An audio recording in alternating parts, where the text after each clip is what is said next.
Amén, gloria a Dios. El tema que tenemos pues es lo que es la justicia de Dios. Amén, aleluya. Pues Dios les bendiga. Saludos tanto cerca como hasta la distancia. Uno de los temas o uno de los de lo que es atributos, pues muchas veces que son evasivos y que nos conciernen en los atributos de Dios, pues son los que forman nuestro carácter, ¿no?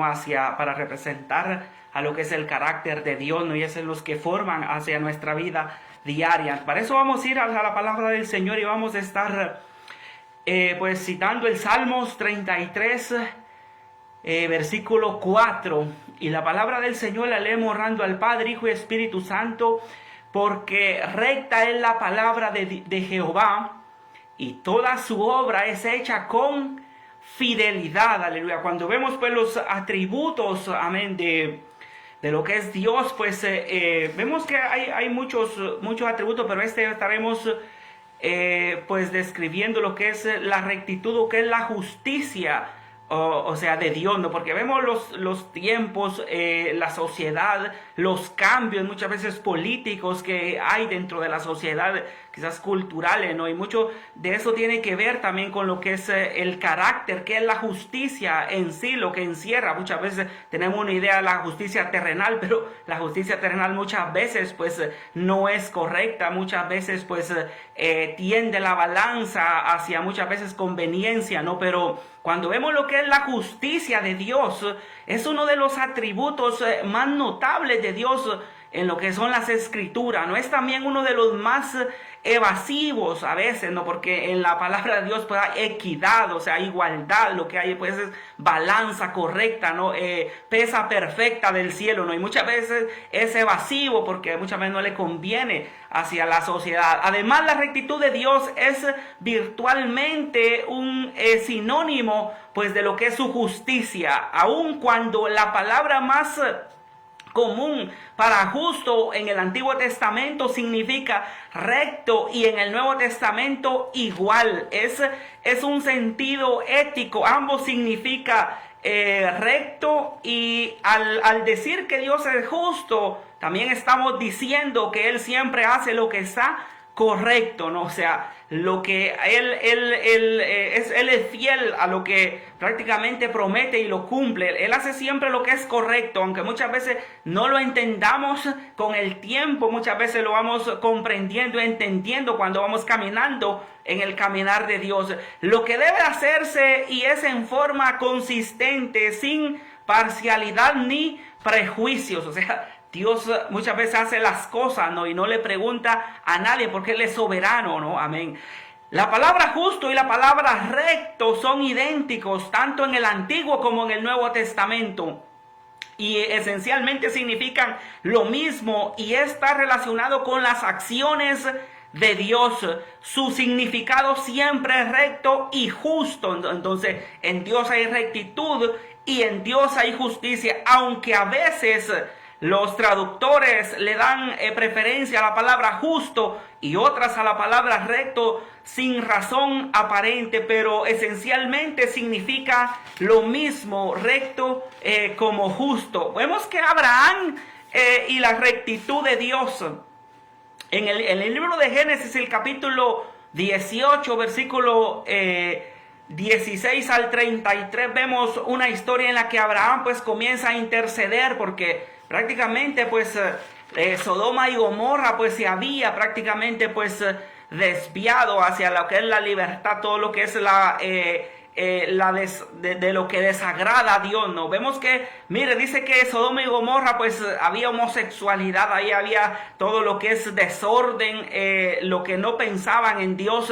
Y pues mire, dice que Sodoma y Gomorra comían, bebían, compraban, vendían, plantaban y pues edificaban, no era totalmente materialista como quizás podemos ver la sociedad de hoy. Estaban llenos de soberbia y ociedad, o sea, prácticamente no les interesaba a Dios. O sea, ellos caminaban bajo sus preceptos, bajo su dirección, sin contar con la palabra del Señor como guía. Y ociedad, dice, no tenían necesidad de Dios y solo pensaban en comer y beber. Y uno de los problemas que tenía, que era la obesidad, que era el principal problema de salud que hay en este tiempo. Y ellos, ¿por qué? Porque cuando no se piensa en Dios, no se piensa en lo que es sacrificar el cuerpo, no se piensa, pues nosotros somos templo y morada del Espíritu Santo, no se piensa pues muchas veces en el ayuno. Y un problema que tiene el mundo occidente de aquí del día de hoy, pues la ciencia médica lo describe, que dice que el 80%, en Estados Unidos más del 46% de la población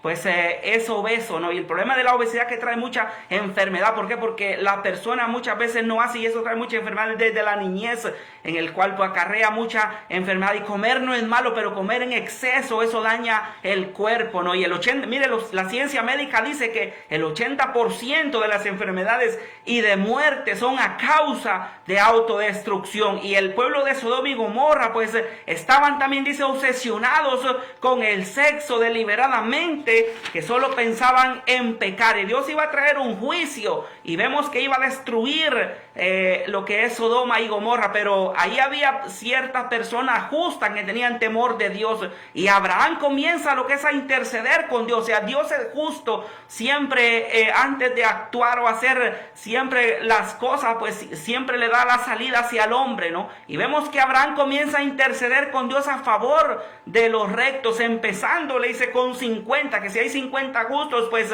no destruiría. Y Dios dijo que no iba a destruir a Sodoma y Gomorra si habían 50, pero no habían 50 justos en esas grandes ciudades, pero llenas de pecado, de maldad, de desobediencia. Y vemos que no habían 50 justos. Abraham se vio capacitado en bajar el número de justos hasta llegar a 10. Pero Dios en su justicia no actuaría en contra de los impíos de una forma tal que perjudicaría a los rectos también. Y al ver a Abraham que no habían ni 10 justos dentro de esa gran ciudad de Sodoma y Gomorra, mire que no se compadeció con Sodoma y Gomorra, pero sí lo hizo con Lot y su familia, rescatándolos de la ciudad de Sodoma antes que los ángeles la destruyeran. O sea que salvó pues a los que tenían el temor de Dios, los que vivían en su palabra, ¿no? Que fue Lot, sus 2 hijas y pues su esposa. Pero su esposa pues al salir vio hacia atrás y se convirtió en estatua del sal. O sea, solo 3 de todas esas grandes ciudades. Entonces la justicia de Dios siempre es correcta. Veamos en el libro de Génesis el propósito de Dios de llamar a Abraham y a su descendencia. Y Dios, mire que muchas veces trae juicios a veces sobre también las ciudades, y muchas veces trae personas, los gobiernos, hombres duros. ¿Para qué? Para que traigan un poco pues de lo que es el control pues dentro de la sociedad, ¿no? Porque muchas veces cuando hay mucha libertad, pues el ser humano hace y deshace y muchas veces transgrede los preceptos, lo que es la palabra, la voluntad de Dios. Y mire que en el libro de Génesis vemos que el propósito de Dios llamar a Abraham y a su descendencia, formar un pueblo cuyo característica fuera la rectitud y lo que es la justicia. Dios no solo se mostró a sí mismo recto y justo, también trabajó en la vida de Abraham para demostrar que él era un hombre que amaba la rectitud y la justicia, y que le dijo que él iba a ser una gran nación, que prácticamente le dijo que tan grande que como contar la arena del mar o las estrellas de los cielos, ¿no? Entonces vemos que esa iba a ser lo que es la descendencia de lo que es Abraham, y Dios cumplió, porque prácticamente a través de los años pues vemos una gran descendencia, ¿no? Dios reveló su rectitud dando a conocer su voluntad y su palabra al mundo a través de la nación de Israel. Deuteronomios capítulo 4 versículos 5 al 8 dice: mirad, yo os he enseñado estatutos y decretos, como Jehová mi Dios me mandó, para que hagáis así en medio de la tierra en la cual entráis para tomar posesión de ella, guardándolos pues y ponedlos por obra, porque esta es vuestra sabiduría y vuestra inteligencia ante los ojos de los pueblos, los cuales oirán todos estos estatutos y dirán: ciertamente pueblo sabio y entendido, nación grande es esta. Salmo 33, 4 dice: porque recta es la palabra de Jehová y toda su obra es hecho con fidelidad. Amén. Dios pues revela su rectitud instruyendo a los hombres en su palabra. Salmo capítulo 25, versículo 8 dice: bueno y recto es Jehová, por tanto Él enseñará a los pecadores del camino. Dios revela su rectitud cumpliendo sus promesas. O sea que Dios es fiel y tiene el control de todo. Dice la Biblia que ni una hoja se cae si no es la voluntad de Dios, ¿no? Entonces estamos confiados, lo que confiamos en Jehová, dice, son como el monte de Sión, que no se mueve sino que permanece para siempre, porque nuestra confianza no está en un hombre, no está en una institución. Nuestros cimientos están fundamentados en la palabra de Dios, aleluya. Y los simientes pues son inconmovibles cuando estamos en la roca inconmovible que es nuestro Señor Jesucristo. Pueden pasar vientos, tempestades, pero seguiremos de pie levantando el estandar del evangelio. Dios revela su rectitud cumpliendo sus promesas. O sea, lo que Él cumple, lo que Él promete, pues ciertamente lo cumple. Y hallaste fiel su corazón delante de ti, e hiciste pacto con Él para darle la tierra del cananeo,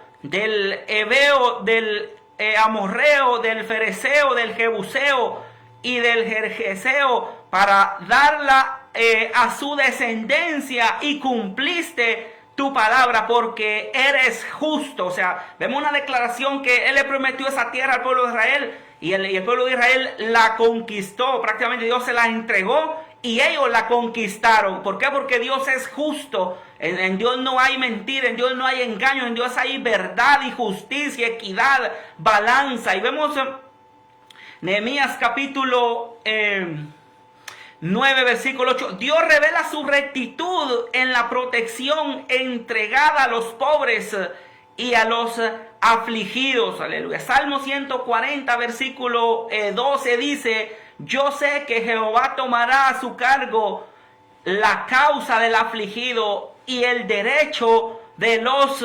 necesitados. Aleluya. Por tanto Jehová esperará para tener piedad de vosotros, y por tanto será exaltado, teniendo de vosotros misericordia, porque Jehová es Dios justo, y bienaventurados los que confían en Él. Aleluya. Isaías capítulo 30, versículo 18 dice: por tanto Jehová esperará para tener piedad de vosotros, y por tanto será exaltado, teniendo de vosotros misericordia, porque Jehová es Dios justo, y bienaventurados todos los que confían, aleluya, en Él. Bienaventurados los que ponen su confianza, los que obedecen, aleluya, los que se mantienen, aleluya, los que caminan conforme a la palabra del Señor, porque dice: ellos resplandecerán, aleluya, en el día postrero, aleluya. Dios revela su rectitud al salvar a los pecadores, aleluya.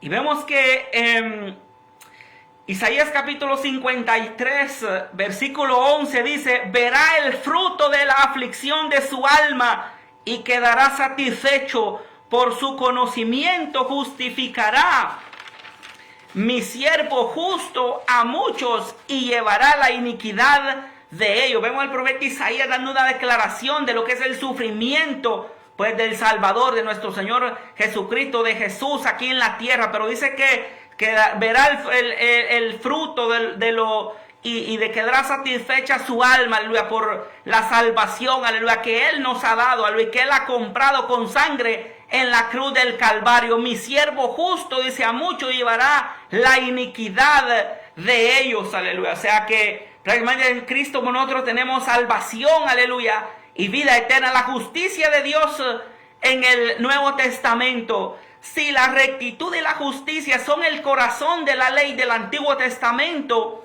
también son el corazón de la disputa entre Jesús y los escribas y fariseos.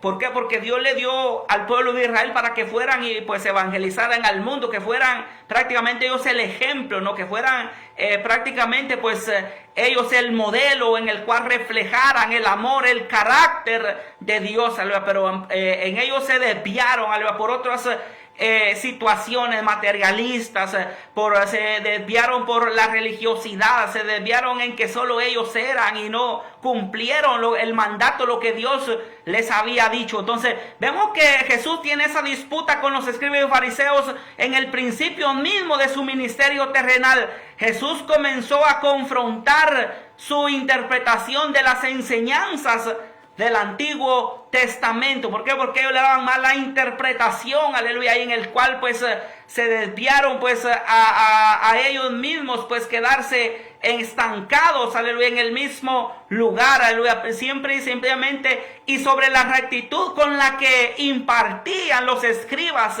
y fariseos. Fíjense que ellos tenían mucho, dice, Jesús les dijo que amaban en los primeros asientos de las sinagogas, y él les dijo sepulcros blanqueados, ¿sale? Porque ellos se vestían exteriormente, ellos veían lo exterior, y para ellos les importaba solamente el dinero, y lo que para el hombre muchas veces lo tiene por sublime, para Dios pues es abominación. Y vemos que los escribas y fariseos creían que ellos determinaban el estándar de la rectitud.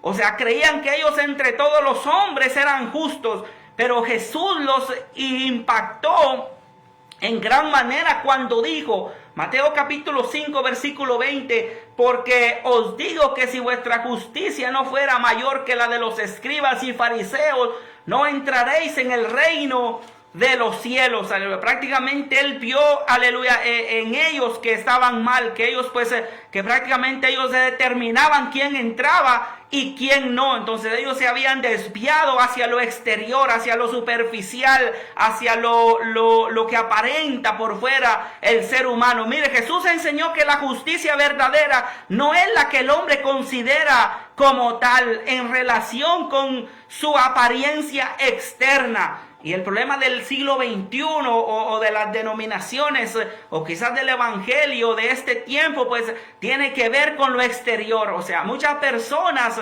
pues prácticamente si tiene quizás un buen traje o se viste bien, o quizás la sociedad hoy tiene una posición social, pues es contada dentro de lo que es una congregación, ¿no? Pero si no tiene ninguna cosa que prácticamente sobresalga exteriormente, quizás es hecha hacia un lado. Y los escribas y fariseos pues pensaban así, y ellos determinaban quién pues entraba y quién no. Entonces vemos que sino que lo que hace Dios basado en la evaluación del corazón, aleluya, o sea, no es en lo exterior, sino en lo interior, aleluya, en el cual pues Dios ve hacia el hombre, en la intención.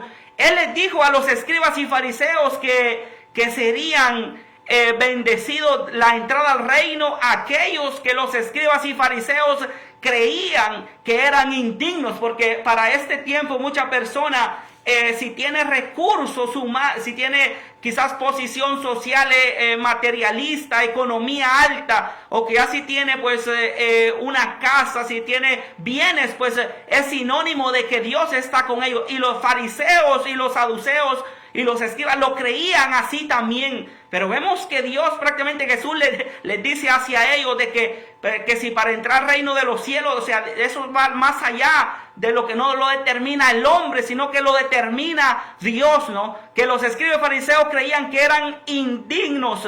Mateo capítulo 5, versículo 3 y 12 dice, bienaventurados los pobres en espíritu, porque de ellos es el reino de los cielos. No es, aleluya, lo exterior, lo que quizás impresiona al mundo, pero Dios ve hacia lo interior, hacia el corazón. La Biblia dice que un corazón contrito y humillado Dios no lo despreciará, aleluya. Es el Salmo 51. Mira, dice, bienaventurados los pobres en espíritu, porque de ellos es el reino de los cielos. Y la religiosidad muchas veces, mire, nos hace meternos en prácticamente en un grupo determinado, aleluya, y ver a otro como que si no importa, como que si no vale, aleluya, o porque no piensa como yo, pues no me puedo relacionar con él. Jesús nunca fue así, nunca pensó así, aleluya. Incluso él comía con los pecadores, aleluya, porque el amor de Dios se debe reflejar, aleluya, muchas veces en la unidad, muchas veces,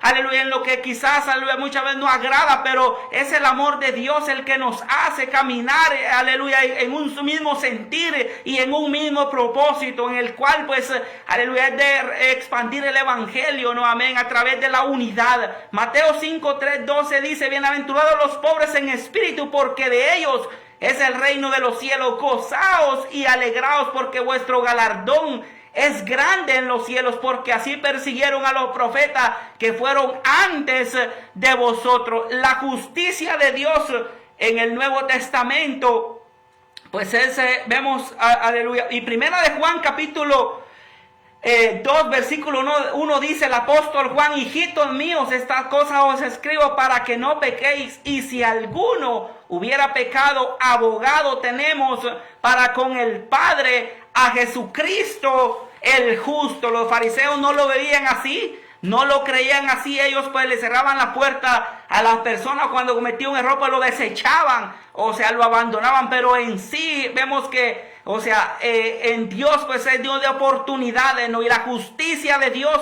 si el pecado es la manifestación de nuestra injusticia, y solo podemos ser salvos a través de una justicia que no es nuestra, o sea, Dios nos ha dado potestad de juzgar hacia nadie, sino de llevar el evangelio con amor y de predicar este evangelio para salvación y para vida eterna. Mire, si el pecado es la manifestación de nuestra injusticia, y solo podemos ser salvos a través de una justicia que no es nuestra, aleluya, que Cristo pagó por ella, y que Cristo fue el que, aleluya, prácticamente Él murió por cada uno de todos nosotros. La rectitud de Cristo, entonces, el pecado extremo es la autojusticia. Cuando nosotros creemos que somos buenos, y que muchas veces creemos porque voy a la iglesia, porque ofrendo, porque diezmo, yo tengo ganado el cielo, dice la salvación. Jesús incluso dijo: eso no era malo siempre y cuando no dejando la misericordia, la justicia y el amor. Amén. Entonces, si esto no es, aleluya, por méritos humanos, por méritos propios, aleluya, sino es por un regalo. La salvación es un regalo de Dios, no por obras, para que nadie se gloríe, ¿no? Aleluya. Entonces, mire, Jesús no rechazó a los pecadores que vinieron a Él buscando misericordia y salvación. Él rechazó a aquellos que eran demasiado rectos a sus propios ojos, aquellos que se autojustificaban, aquellos que siempre, pues ellos siempre se excusaban, pero siempre ellos se justificaban a lo que hacían. Entonces sí, Jesús rechazó a aquellos que eran demasiado rectos a sus propios ojos para necesitar justicia. Jesús vino para salvar a los pecadores y no a los que eran justos a sus propios ojos, porque los fariseos pues amaban los primeros lugares en las sinagogas, como el publicano, que prácticamente él decía que diezmaba, que ayunaba, pero si no hay amor, aleluya, si no vemos el propósito, que la justicia la determina Dios, aleluya, y no el hombre, a los que eran justos a los propios ojos, nadie está demasiado perdido para no ser salvo. En los evangelios, aquellos que creían ser los más rectos fueron los que nuestro Señor juzgó como malvados e impíos, aleluya. Si nos encontramos entre quienes han reconocido su pecado y confiaron en la rectitud de Cristo para nuestra salvación, la rectitud de Dios es una de las verdades más grandes y conocedoras que deberíamos abrazar. La justicia de Dios significa que cuando Él establezca su reino en la tierra, será un reino caracterizado por la justicia, y juzgará a los hombres en rectitud y reinará en justicia, aleluya. Dios va a reinar en el milenio, aleluya, pues con la justicia divina. No necesitamos preocuparnos por los malvados de nuestros días, que al parecer salen adelante con el pecado, aleluya. ¿Por qué? Porque si amamos la rectitud, ciertamente no nos atreveremos a envidiar a los malvados, cuyo día del juicio les espera. Salmo capítulo 37, versículo 33 dice: el Señor se reirá de él porque viene su día, aleluya. Porque la sociedad de hoy pues a través siempre progresa mucho, aleluya, por el fraude, por quizás y eso hasta de muchos cristianos, aleluya, por hacerle hacia otro o al hermano, mentirle, robarle, ¿no? Y muchas veces el progreso de ese, pues, es un progreso, pues, prácticamente con pecado, ¿no? En el cual, pues, dice que si nosotros amamos la rectitud, ciertamente no nos atreveremos a envidiar a los malvados, cuyo día del juicio les espera. Salmo 37:13 dice, el Señor se reirá de ellos porque viene su día, aleluya, en el cual pues el día del juicio le está llegando y la justicia de Dios pues es la que va a prevalecer por los siglos de los siglos. Si estamos conscientes que la verdadera rectitud no debe ser juzgada de acuerdo a los estándares externos y legalistas, que el juicio pues le pertenece hacia Dios, aleluya. No nos corresponde a nosotros, aleluya, juzgar, no nos corresponde a nosotros criticar, no nos corresponde a nosotros, aleluya, pues traer, aleluya, juicio hacia las personas, sino eso le corresponde hacia Dios. A nosotros Jesús dijo, ir por todo el mundo y predicar el evangelio a toda criatura, el que creyere y fuera bautizado será salvo para la gloria del Señor. A nosotros corresponde pues a buscar, aleluya, aquel que se ha ido, buscar de llamar a aquel, aleluya, que quizás por cierta razón muchas veces pues no está llegando muchas veces a la iglesia. Nosotros lo que nos corresponde pues es pues, aleluya, pues darle esa mano de hermano, aleluya, en el cual pues sin ver que por qué pasó tal situación, amén. Entonces la conclusión, mire, dice, la justicia de Dios es particularmente importante en relación con la salvación. En Romanos capítulo 3 Pablo señala que Dios no solo justifica a los pecadores, sino también se demuestra que es justo en el proceso, aleluya. La doctrina de la rectitud de Dios significa que nosotros como sus hijos, bueno, si nosotros somos verdaderos cristianos, debemos buscar imitar a nuestro Padre Celestial. No debemos, porque nosotros somos cartas abiertas y quizás mucha persona pues no va a leer una Biblia, pero sí lo va a leer a usted, sí me va a leer a mí, aleluya. ¿Y qué carácter nosotros estamos reflejando, aleluya, de una justicia, de equidad, de igualdad, aleluya? O pues nosotros estaremos haciendo excepción que es de persona, aleluya. Nosotros estaremos pues poniendo muchas veces trabas hacia nuestros hermanos. Entonces nosotros somos cartas abiertas, debemos buscar imitar a nuestro Padre Celestial. No debemos buscar la venganza, más que buscar quedar igualados. Suframos igual que Jesús para llevar a nuestros enemigos al arrepentimiento y la salvación. Oremos tal como nos lo instruyó, para que en el día cuando la rectitud reine sea posible. Y Mateo capítulo 6 versículo 10 dice, venga tu reino y hágase tu voluntad como en el cielo, así en la tierra, aleluya. Así como en el cielo se haga la voluntad, debemos decir, venga tu reino y hágase tu voluntad como en el cielo, así también en la tierra, aleluya. La justicia de Dios, aleluya. Y muchas veces, pues Dios, aleluya, pues Dios es justo y nadie pues va a tener excusa de decir que Dios actuó en injusticia, ¿no? Porque la rectitud, la justicia de Dios, aleluya, porque Él siempre hace lo correcto. Y el Salmos capítulo 33 versículo 4 dice, porque recta es la palabra de Jehová y toda su obra es hecha con fidelidad, aleluya. La justicia de Dios, aleluya, es la que va a prevalecer por la eternidad. Dios te bendiga, pues gracias por su atención y hasta la próxima.